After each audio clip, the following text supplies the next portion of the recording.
எமது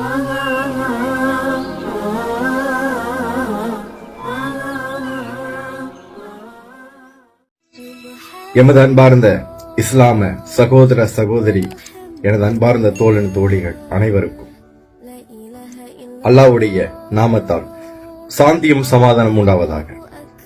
புனிதமறை குரானில் அல்லாஹ் ரொம்ப தெளிவாக சொல்லி இருக்கிறாங்க.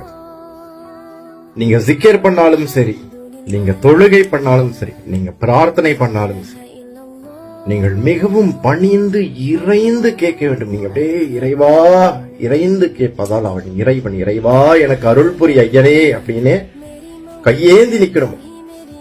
இறைவன் அருள் புரிய.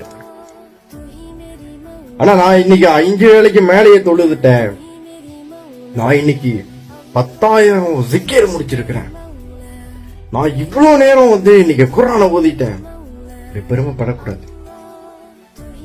அவன் நாடவில்லை என்றால், அவன் நாடி வைக்கவில்லை என்றால், நீங்கள் புனிதமறை குர்ஆனையோ தொழுகையோ எதுவுமே செய்திருக்க முடியாது.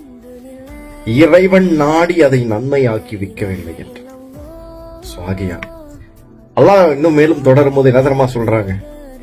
எவன் ஒருத்தன் மமதையோ அகங்காரத்தோ தொழுகையை நான் செய்துட்டு இருக்கேன், இந்த மாதிரி நான் போல தூரத்துக்கு எது பண்ணிட்டு இருக்கேன் நினைக்கிறவனும் அழுக்கு துணி இருக்குல்ல, அந்த அழுக்கு துணியை சுருட்டிய அல்லாஹ் அவன் முகத்தில் அடிக்கிறான்.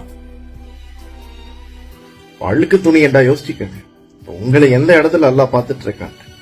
அதனால் எந்த பிரார்த்தனை, எந்த தொழுகை, எந்த சிக்கிர செய்தாலும் சரி, எல்லாமல்ல அல்லாஹ், எல்லாமல்ல என் ஏக இறைவனே அல்லாஹ் தஆலாவே உங்களுக்கு நான் இதை அர்ப்பணிக்கிறேன்.